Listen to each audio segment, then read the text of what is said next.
मंत्री जी को रिमोट प्रदान करें।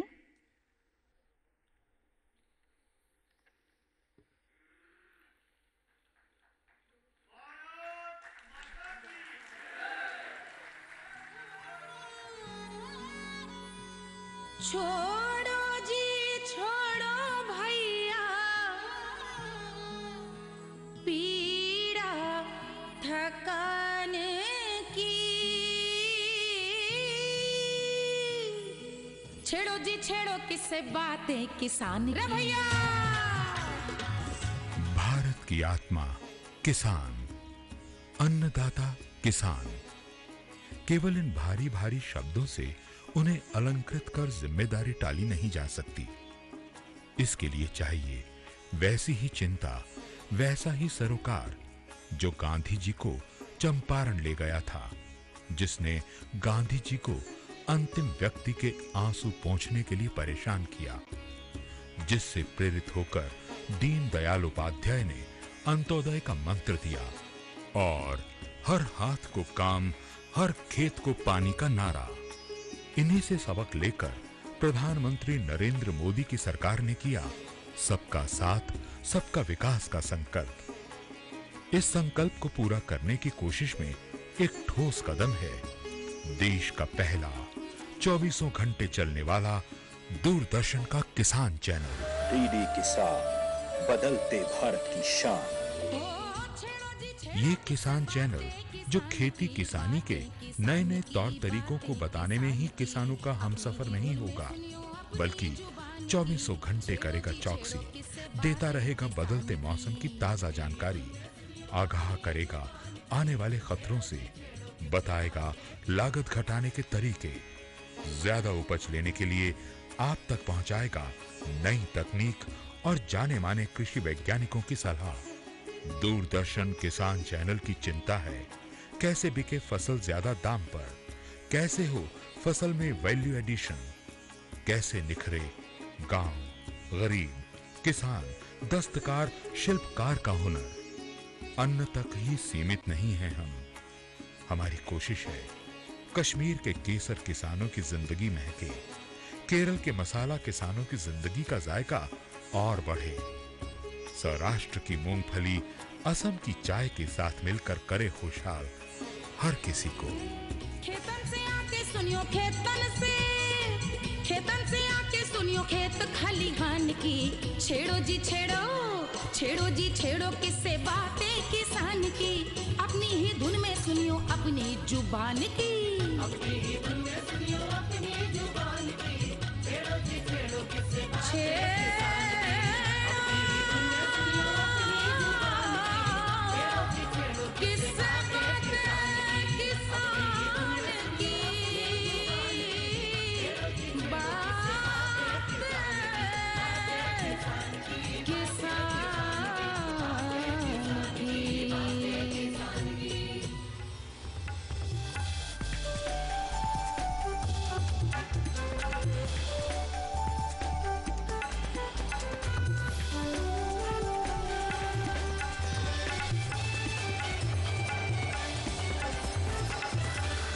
डीडी किसान, बदलते भारत की शान।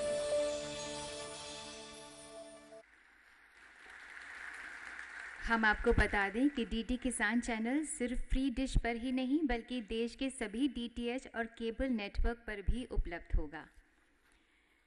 आज का सौभाग्यशाली दिन माननीय प्रधानमंत्री जी के द्वारा धरती पुत्र किसानों के साथ मनाने का निर्णय लेना इस बात का परिचायक है कि माननीय प्रधानमंत्री जी की भारतीय किसानों की कर्मठता के प्रति अटूट श्रद्धा है।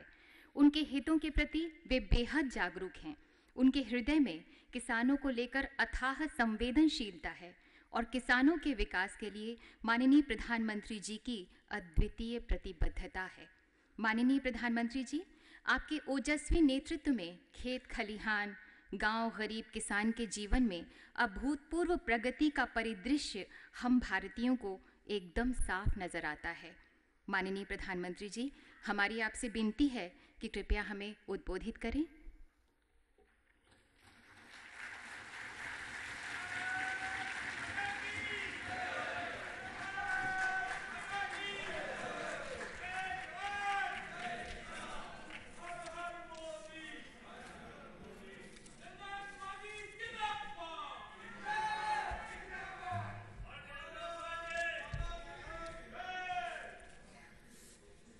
मंत्रिपरिषद के मेरे साथी, कृषि मंत्री श्रीमान राधा मोहन सिंह जी,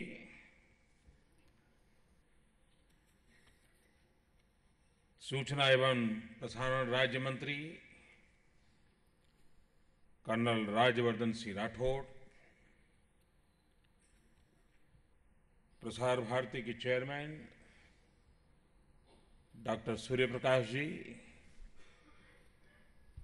कैबिनेट सेक्रेटरी श्रीमान अजीत सेठ, राज्यों से आए हुए मंत्रीगण, देश के कोने कोने से आए हुए किसान भाइयों बहनों, कृषि क्षेत्र से जुड़े हुए वैज्ञानिक, अर्थवेत्ता और उपस्थित सभी महानुभाव, और इस कार्यक्रम में देश भर के लोग भी टीवी चैनलों के माध्यम से जुड़े हुए हैं, मैं उनको भी प्रणाम करता हूं।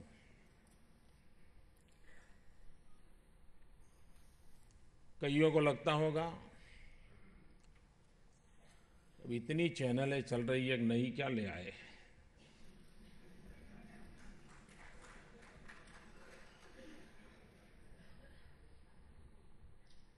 कभी कभी लगता है कि हमारे देश में टीवी चैनलों का ग्रोथ इतना बड़ा तेज है, लेकिन जब बहुत सारी चीजें होती हैं तब जरूरत की चीज खोजने में जरा दिक्कत जाती है।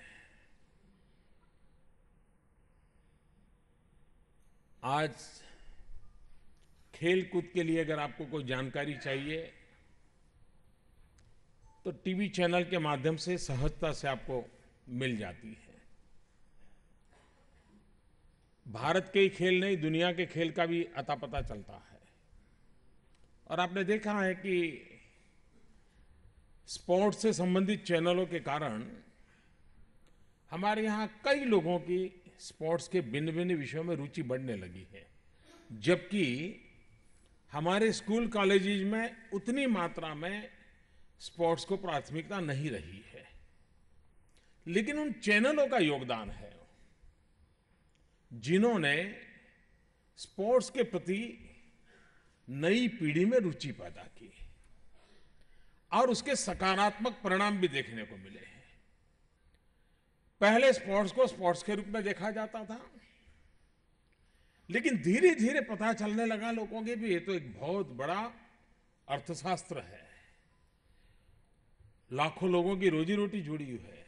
और खेल के मैदान में खेल खेलने वाले तो बहुत कम होंगे, लेकिन खिलाड़ियों के पीछे हजारों लोगों की फौज होती है जो भिन्न भिन्न प्रकार के कामों को करती है। यानी एक इतना बड़ा इंस्टीट्यूशन है। इन व्यवस्थाओं के माध्यम से पता चला किसान हिंदुस्तान में इतना बड़ा वर्ग है, उसके पास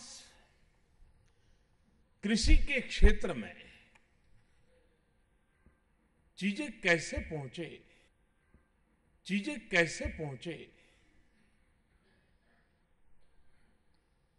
ये बात हमें मान करके चलना पड़ेगा कि हमारे देश को आगे ले जाना है तो हमारे देश के गांवों को आगे ले जाना ही पड़ेगा।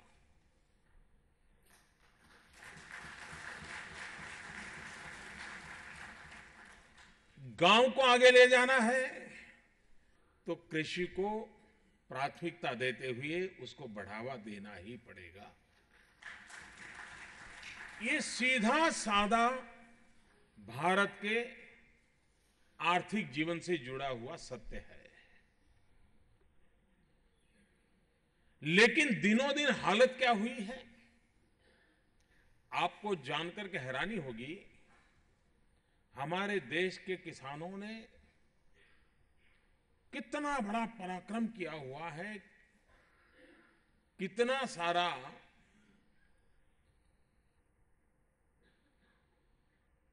समाज जीवन को दिया है।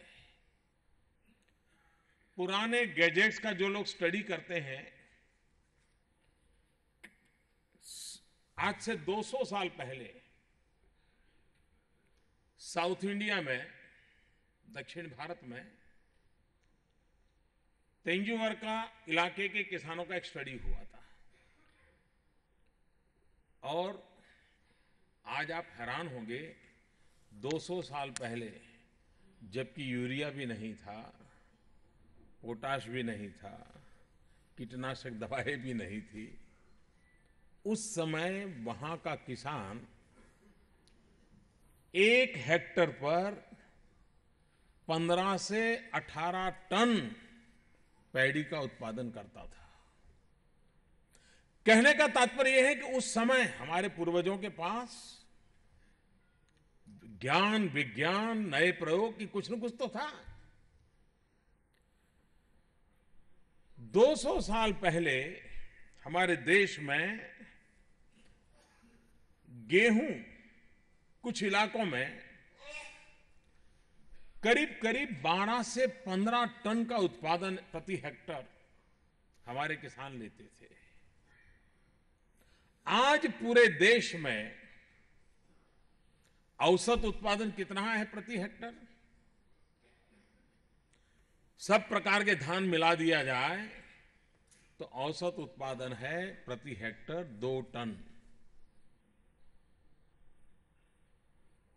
जनसंख्या बढ़ रही है,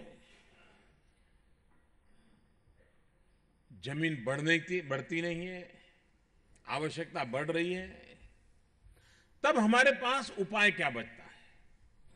हमारे पास उपाय वही बचता है कि हम उत्पादकता बढ़ाएं। प्रति हेक्टर हमारी उत्पादकता बढ़ेगी तो हमारी आय बढ़ेगी। आज देश में एवरेज प्रति हेक्टर 2 टन का उत्पादन है। विश्व का एवरेज 3 टन का है। क्या कम से कम हिंदुस्तान, सभी किसान मिलकर के वैज्ञानिक, टेक्नोलॉजी, बीज सप्लाई करने वाले, दवाई सप्लाई करने वाले, सब लोग मिलके क्या ये सोच सकते हैं कि प्रति हेक्टर 3 टन उत्पादन कैसे पहुंचाए? अब यूं 2 से 3 होना लगता बहुत छोटा है, लेकिन वो छोटा नहीं, बहुत कठिन काम है, बहुत कठिन काम है। लेकिन सपने देखे तो सही। हर तहसील में ये स्पर्धा क्यों ना हो कि बताओ भाई, आज बार हमारी तहसील में इतनी भूमि जोती गई, क्या कारण है कि हम 2 टन से सिर्फ इतना ही बढ़ पाए और ज्यादा क्यों ना बढ़ पाए?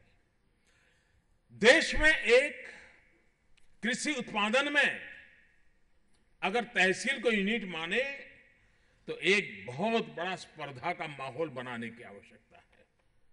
और तहसील को यूनिट में इसलिए कहता हूं कि क्लाइमेटिक जोन होते हैं, कुछ इलाके ऐसे होते हैं कि कुछ ही फसलें होती हैं, कुछ मात्रा में हो सकती हैं।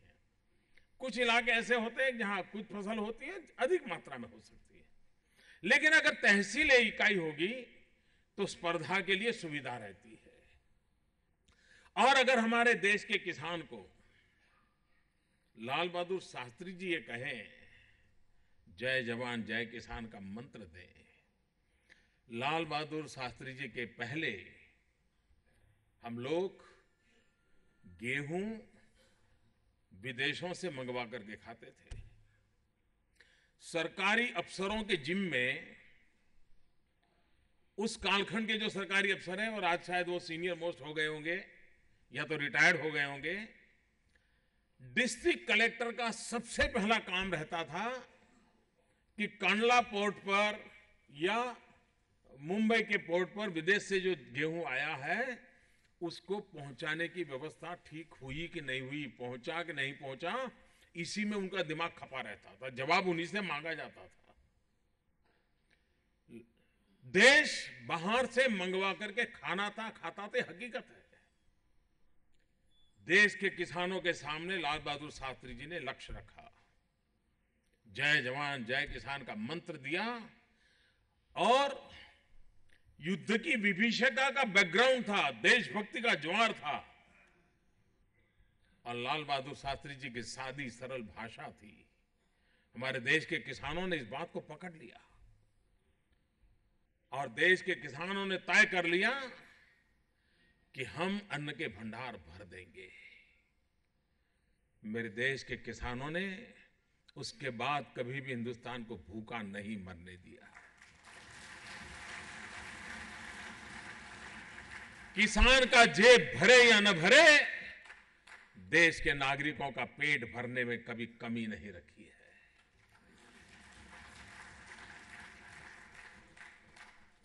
इस सच्चाई को समझने के बावजूद भी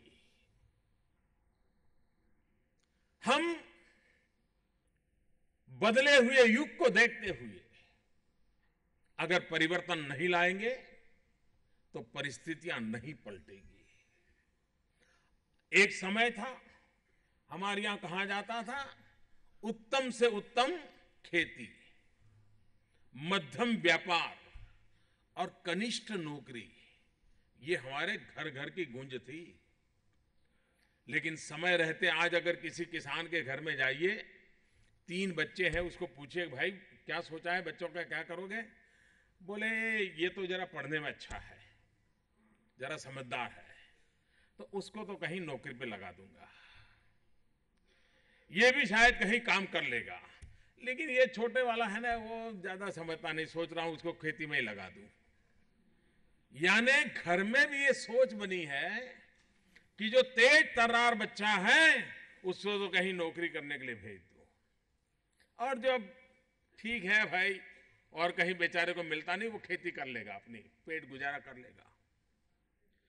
जो खेती उत्तम मानी जाती थी वो खेती कनिष्ठ बन गई, और जो नौकरी कनिष्ठ मानी जाती थी उत्तम बन गई। चक्र ही उलट गया। मुझे लगता है इसको फिर से हमने एक बार उल्टाना है।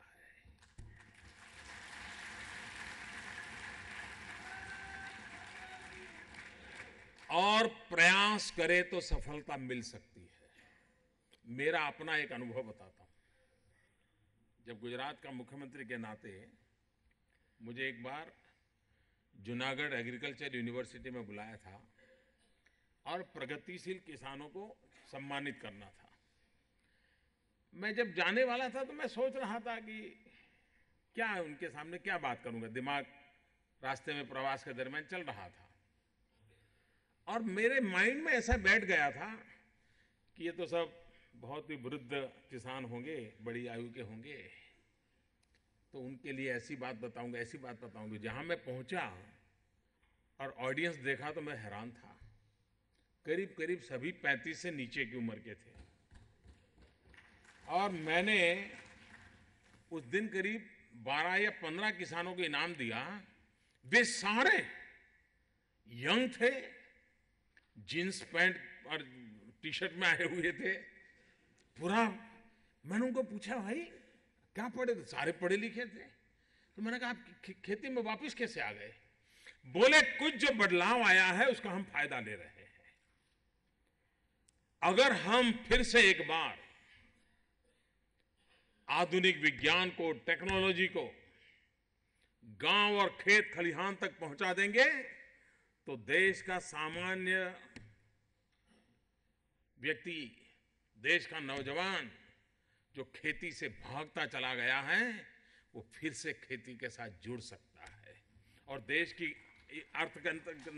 नीति को, अर्थव्यवस्था को एक नई गति दे सकता है। लेकिन इसके लिए हमें एक विश्वास पैदा करना पड़ेगा, एक माहौल के पैदा करना पड़ेगा। हिंदुस्तान है, कोई एग्रीकल्चर मिनिस्टर होता है, सरकार में एग्रीकल्चर के संबंध में कुछ नीतियां, कुछ पता नहीं होगा। हमारे देश की कृषि किसानों के नसीब पर छोड़ दी गई है, और वो भी स्वभाव से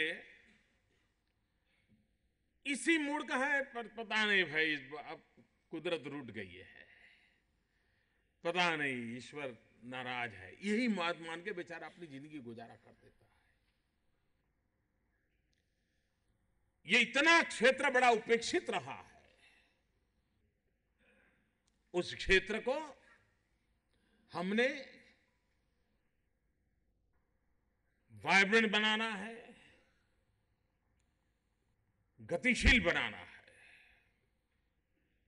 और उसके अनेक प्रकार के काम चल रहे हैं। मैंने तो देखा है कि किसान अपने खेत में फसल लेने के बाद जो बाद की जो चीजें रह जाती है उसको जला देता है। उसको लगता था कि अरे भाई कहाँ उठा के ले जाऊंगा, इसको कौन लेगा, वो खेत में ही जला देता था। उसे पता नहीं था कि यही चीजें अगर थोड़े टुकड़े कर करके मैं फिर से जमीन में गाड़ दूं तो वही खातर बन सकती हैं, वही मेरी पैदावार को बढ़ा सकती हैं। लेकिन अज्ञान के कारण वो जलाता। यहां भी कई किसान बैठे होंगे, वे भी अपनी ऐसी चीजें जलाते होंगे खेत में। ये आज भी हो रहा है। अगर थोड़ा उनको गाइड करे कोई, हमने देखा होगा केले की खेती करने वाले लोग, केला निकालने के बाद वो जो पूरा पौधा रहता है उसको लगता है बाद में उसका कोई उपयोग ही नहीं है। लेकिन आज विज्ञान ने उस केले में से ही उत्तम प्रकार का कागज बनाना शुरू किया है, उत्तम प्रकार के कपड़े बनाना शुरू किया है। अगर उस किसान को पता होगा तो केले की खेती के बाद भी कमाई करेगा, और उस कमाई के कारण उसको कभी रोने की नौबत नहीं आएगी। एक बार मानो केला भी विफल हो गया। मैं एक प्रयोग देखने गया था, यानी केला निकालने के बाद जो खाली खड़ा हुआ ये उसका पौधे का हिस्सा रहता है, अगर उसको काट करके जमीन के अंदर गाड़ दिया जाए तो दूसरी फसल को 90 दिन तक पानी की जरूरत नहीं पड़ती। उस केले के अंदर उतना वाटर कंटेंट रहता है कि 90 दिन तक बिना पानी पौधा जिंदा रह सकता है। लेकिन अगर ये बातें नहीं पहुंची तो वो लगे मानेगा अरे यार अब इसको उठाने के लिए, और मुझे याद है वो खेत में से उठाने के लिए वो खर्च करता था, ले जाओ भाई। जैसे उसको पता चलने लगा तो उसकी वैल्यू एडिशन करने लगा, चेन बनाने लगा। हमारे देश में कृषि में मल्टीपल यूटिलिटी की दिशा में हम कैसे जाएं, मल्टीपल एक्टिविटी में कैसे जाएं, जिसके कारण हमारा किसान जो मेहनत करता है उसको लाभ हो। कभी कभी किसान एक फसल डाल देता है, लेकिन अगर कोई वैज्ञानिक तरीके से उसको समझाए कि इस फसल के बगल में अगर इसको डाल दिया जाए तो उस फसल को बल मिलता है और ये फसल मुफ्त में तुम्हारी वैसे ही खड़ी हो जाएगी। जो आप में से किसानों को मालूम है कि इस प्रकार का क्या व्यवस्था होती है। अब बहुत से किसान हैं उसको मालूम नहीं है, वो बेचारा एक चीज डालता है तो बस एक ही डालता है, उसे पता नहीं होता है कि बीच में एक चीज डालें तो वो अपने आप में एक दूसरे को कंपनसेट करते हैं और मुझे एक अतिरिक्त इनकम हो जाती है। इन चीजों को उन तक कौन पहुंचाए? हमारे देश के किसान का एक स्वभाव है। किसान का स्वभाव क्या है? कोई भी चीज उसके पास लेके जाओ, वे आउटराइट कभी रिजेक्ट नहीं करता है। देखते ही नहीं बेकार है, ऐसा नहीं करता है। उसी प्रकार से वो आउटराइट सिलेक्ट भी नहीं करता है।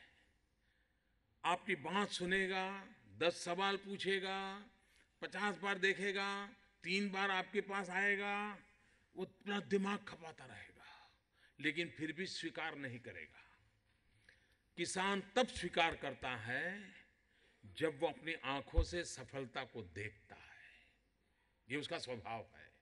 और इसलिए जब तक किसान के अंदर आप विश्वास नहीं भरते हैं, उसको एक भरोसा नहीं होता, हाँ भाई जो व्यवस्था, क्योंकि इसका कारण ये नहीं कि वो साहसिक नहीं है, लेकिन उसे मालूम है कि अगर एक गलती हो गई मतलब साल बिगड़ गया, और साल बिगड़ गया और 18 साल 19 साल की बच्ची हुई है, हाथ पीले करने के सपने तय किए हैं, अगर एक साल बिगड़ गया तो बच्ची की शादी 4 साल रुक जाती है। ये उसकी पीड़ा रहती है। और इसलिए किसान तुरंत हिम्मत नहीं करता है, सोचता है किसान के पास ये बात कौन पहुंचाए। इन समस्याओं का समाधान करने के लिए, किसान तक अनुभवों की बात पहुंचाने के लिए और किसान के माध्यम से पहुंचाने के लिए एक प्रयास, ये है किसान चैनल।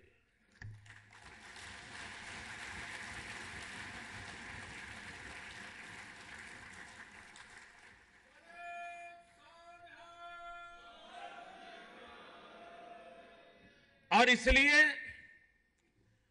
एक बात हमें माननी होगी कि हमारे कृषि क्षेत्र में बहुत बड़ा बदलाव लाना जरूरी हो गया है।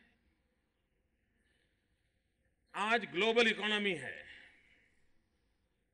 हम सैटेलाइट पर ढेर सारा खर्चा करते हैं, एक के बाद एक सैटेलाइट छोड़ रहे हैं। उन सैटेलाइट की टेक्नोलॉजी का, स्पेस टेक्नोलॉजी का सबसे बड़ा अगर कोई लाभ हुआ है तो वो लाभ हुआ है मौसम की जानकारियां अब करीब करीब सही निकलने लगी है।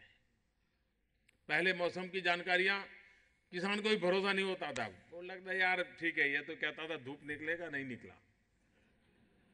लेकिन अब ये जो खर्चा कर रही है सरकार, ढेर सारे सैटेलाइट छोड़ रही है, ये अरबों खरबों रुपयों का खर्च हुआ है।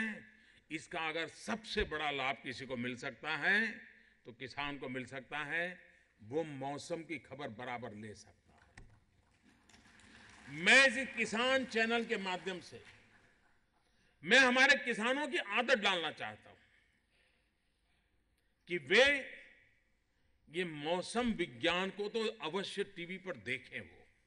और मैं हमारे प्रसार भारती के मित्रों को और किसान चैनल वालों को भी कहूंगा कि एक बार किसान को विश्वास हो गया कि हाँ भाई ये बारिश के संबंध में, हवा चलने के संबंध में, धूप के संबंध में बराबर जानकारी आ रही है, तो उसको बराबर मालूम है कि ऐसी स्थिति में क्या करना चाहिए।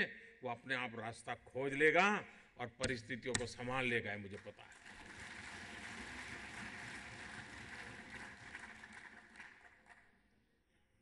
आज ये व्यवस्था नहीं है। आज जनरल नेचर का आता है, वो भी मोटे तौर पर जानकारी आती है, उसमें ज्यादा रुचि नहीं लेते। मैं इस टेक्नोलॉजी में, मेरी आदत है वेबसाइट पे जाने की, लेकिन बारिश के दिनों में मैं कोई खबर पहले नहीं देखता हूं। वेबसाइट पर जाकर के सबसे पहले मैं, उस समय तो 5-6 दुनिया की जितनी बड़ी महत्वपूर्ण व्यवस्थाएं थी जहां से मौसम की जानकारी मिलती, तुरंत देखता था। हर बार 5-6 जगह पर रोज सुबह मॉर्निंग में मेरा ये कार्यक्रम रहता था।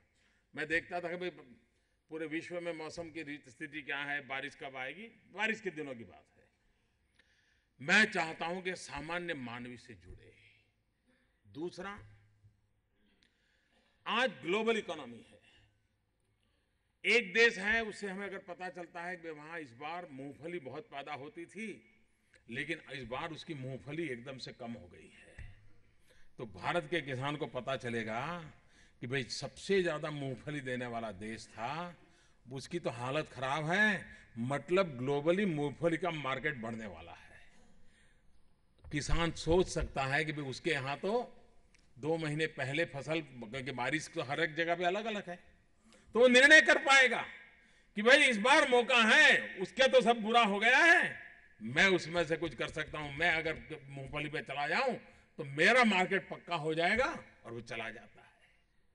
हम पूरे वैश्विक दृष्टि से दुनिया के किस बेल्ट में किसानों का क्या हाल है, किस प्रकार का वहां पैदावार की स्थिति है, वहां बारिश की स्थिति क्या है, बदलाव क्या आ रहा है, उसके आधार पर हम तय कर सकते हैं। हमारे